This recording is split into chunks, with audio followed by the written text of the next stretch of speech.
Hello and welcome to this Liferay Commerce Basics course. In this module, we'll be looking at managing inventory. So this module is aimed towards solution architects. Once again, we're based in Liferay Commerce 2.1.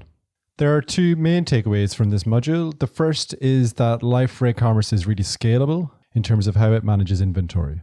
So Liferay Commerce provides tools for inventory management that scale from users with a single storefront and warehouse to multi-channel, multi-warehouse organizations.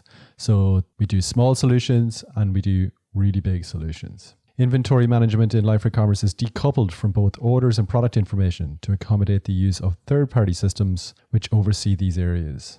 So the inventory management system can be done completely by a third party. You don't need to use Liferay Commerce's inventory management, but you can. Once again, we have a couple of prerequisites for the exercise. This is that you need to have the Java JDK installed. You can download it with this link. There's also a set of exercise files which you need to download and place them in specific folders. On a Windows machine, that's in your C drive/Liferay, and on a Unix system, that's in your home folder at directory/Liferay as well.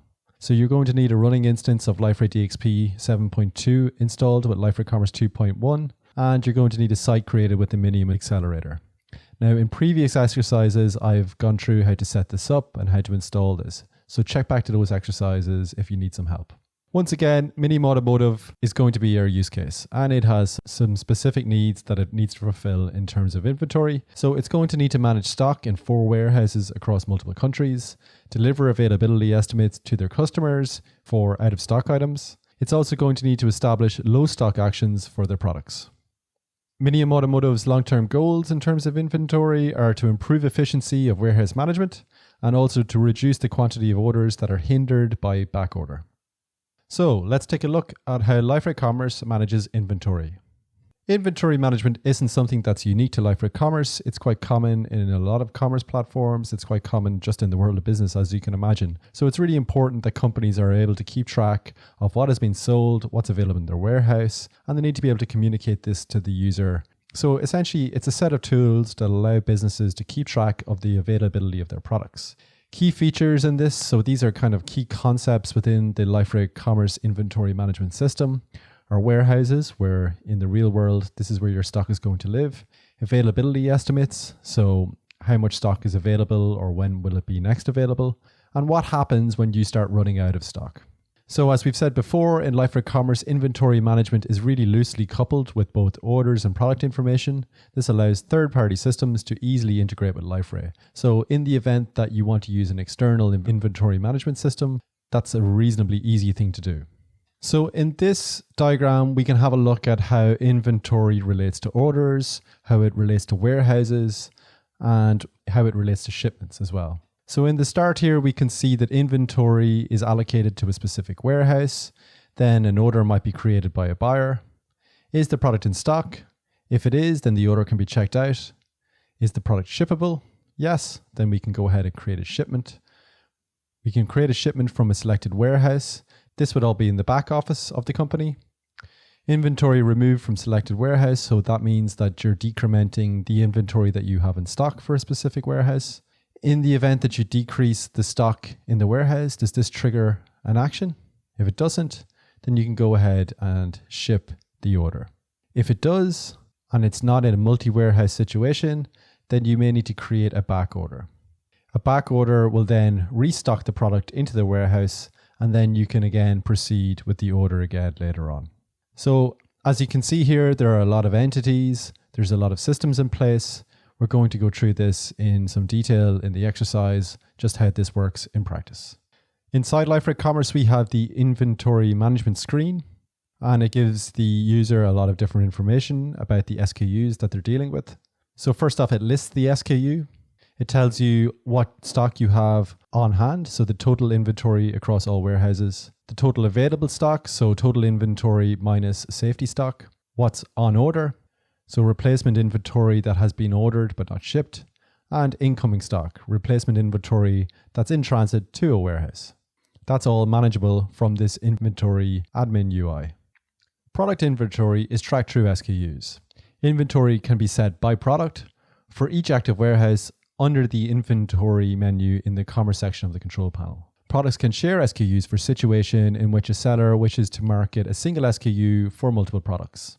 This is a really important point. The SKUs used for inventory management are not the same as the SKUs created from within products. In this diagram, we can see the difference between the product SKU and the inventory SKU, as well as looking at different ways we can manage our SKUs within the Liferay Commerce system. So on the left-hand side here, we have a product, and the product has created a single SKU. Then we add an inventory, and then the inventory generates an SKU as well.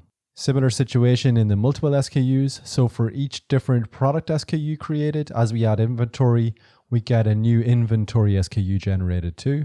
And in the third scenario, there's a single product SKU which is shared among 3 products. When we add inventory, a single inventory SKU is generated. When managing inventory, we have the concept of warehouse. This is where your stock is stored. So think about warehouses in the same way that you might think about warehouses in real life.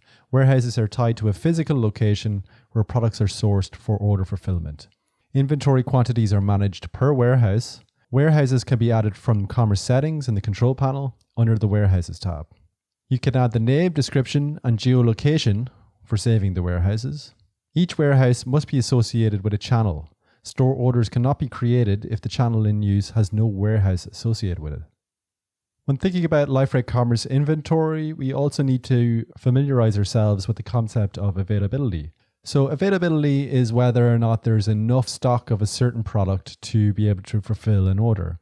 So availability inventory is the amount of inventory that can be used to fulfill orders. So this is basically the amount of stock you have minus the safety stock that you want to maintain.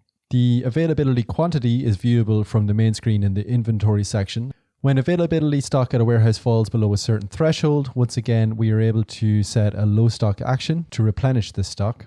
And once we do that, we can set it to create a back order for the relevant products or transfer stock from another warehouse. This is in the instance of a multi-warehouse scenario.